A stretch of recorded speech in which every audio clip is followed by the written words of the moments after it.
I'm going to share with you exactly how I got my first copywriting client with zero experience and zero connections and zero cold outreach, because everyone online right now is telling you, go send out 100 DMs a day, go do all this cold outreach.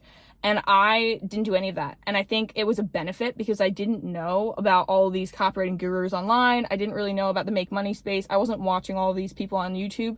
And so I didn't have this like old fashioned approach to it. I was very much just like, what would work? Let me think about this logically. Let me go like talk to some people and get some people on calls and sell them from there.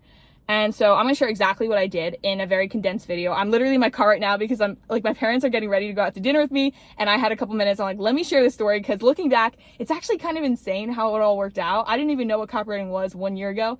And now like I've scaled it to 30K in August. I scaled it to 50K in January, but it all started with April last year.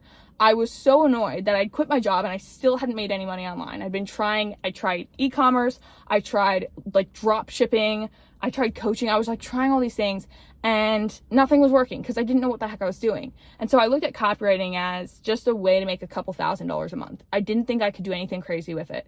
And that turns out in retrospect was like my secret power. And I'll get to why in a second. But basically, April last year, I was so fed up that I hadn't made money online. I wanted to move out.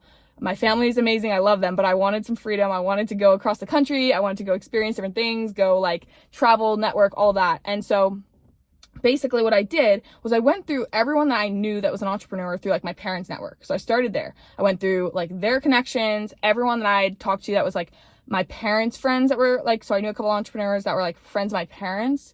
And then I knew a couple entrepreneurs that were my friends' parents. So that gets a little confusing. But I started reaching out to all those people. And in the last year, before like April of last year, and the year before that, I had done a couple podcasts. So I had a network of a couple people that I'd interviewed for my podcast that were all entrepreneurs in different fields. Some of them were authors, some of them were in AI, some of them were in finance, whatever. But I reached out to every single one of them. I sent them a personalized email. I explained that I just started, that I was happy to write for free, and that if they knew anyone, I would love the chance to just meet them and help them with their funnel. And I explained like a couple things that I had gotten good results with. I was like, I've been emailing my list, been getting really good open rates. I've been able to write XYZ copy, and like gave them a little bit of context as to what I was doing. And because I wasn't pitching them directly, I was asking, do you know anyone? And I did it in a very tactful way, which you guys can click the link below if you want to see exactly how I did that. I have like my outreach scripts and everything for warm outreach, because I don't do any cold outreach. I've never done cold outreach, in fact.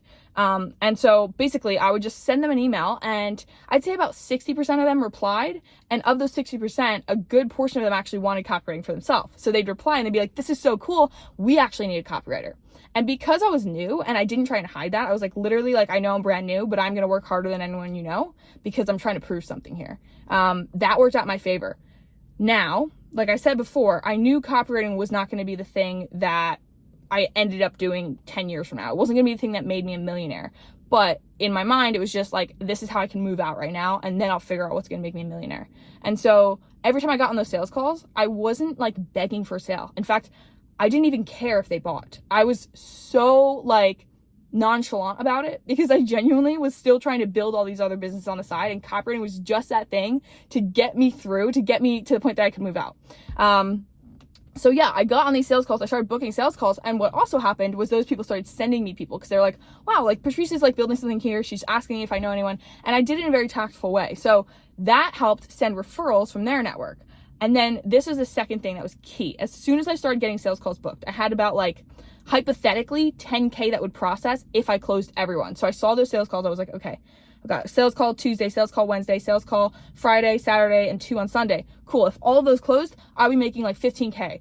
And so in my mind, I was like, okay, now it's time to go take a risk. I had a couple $1,000s in my bank account. I spent it all to go to LA. I invested in a mastermind, and I invested in networking, and I started like getting around people that were way more successful than me. And at these events, I literally just started telling them like, yeah, like basically I would just ask them a bunch of questions about their business first, and they would ask me, well, what do you do? And I just started saying I'm a copywriter, because it just sounded better than saying I have no idea what I do and I'm unemployed. So like I didn't consider myself a copywriter, but I started telling people I was, and then people started like asking, oh, like we need help with XYZ. Do you do ads? Do you do emails? And I was like, yeah, I do everything. And like anytime somebody asked me, do you do this? I said, yes. That's a key. Like get to events, and when people like ask about what you do, have something specific to tell them. But then if they ask, oh, like, have you ever done graphics? Could you help with video titles or whatever? Say yes. Say yes, and then go figure out how the heck to do it afterwards. But always say yes. So yeah, my first client came from one of those masterminds that I invested in. His name was Ted. And I invested $2,000 into a mastermind with him where everyone else in that mastermind was more successful than me because they were spending thousands of dollars to be there. I was just spending my last money on the mastermind, taking a massive risk. But I was like, you know what? I'd rather be broke and be, like lose $2,000 than wonder what could have happened if I had invested. So I went in with that mentality, and I think he saw that because I joined and he was like trying to figure out what the heck I did. I told him I'm doing like some SMMA. That was something I was trying at the time. Geez, throwback. But he was like, oh, cool. Like how much money have you made? And I was like, actually nothing. And so he saw that I logged on to every single call. I was active in the community. I was asking questions. Every time he told me to do something, I immediately did it and I had it ready for the next call. So he saw that I was hungry. And then a couple of weeks into this mastermind, he asked like, hey, do you know how to write? And it was just because right timing, right place. I was like, yes. And mind you, at the time, I'd never written for anyone. So I had no idea how to write. In fact, this was still when I didn't know what the word copywriting meant. But I said yes. And that's like a key point that I want you to take. That's probably the most important point to take away from this video is that when I didn't know what the heck I was going to be doing and I didn't know how to figure it out, I still said yes because I had the belief in myself that I could solve that problem, that I could figure out how the heck to write. And so I wound up signing him as a $2,000 client, and I wrote a lead magnet for him that he just needed at the time. He literally outreached to me.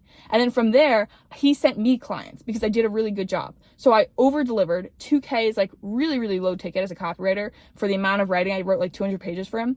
But because I did that, I invested in that relationship. He sent me a bunch of clients.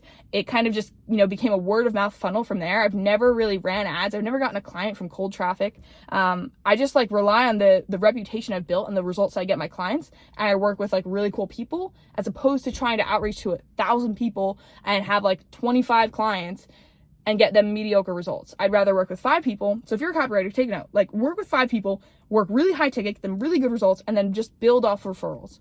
And yeah, if you guys want more help signing your first client, there's a link below to my low ticket school community. There's also a link below if you wanted to book a call and learn more about working with me one-on-one. But yeah, happy to help you guys figure out the game plan for your strategy, for your copywriting strategy. And I will see you in the next video. I am so hot in this car, so I'm going to go, but have a good one.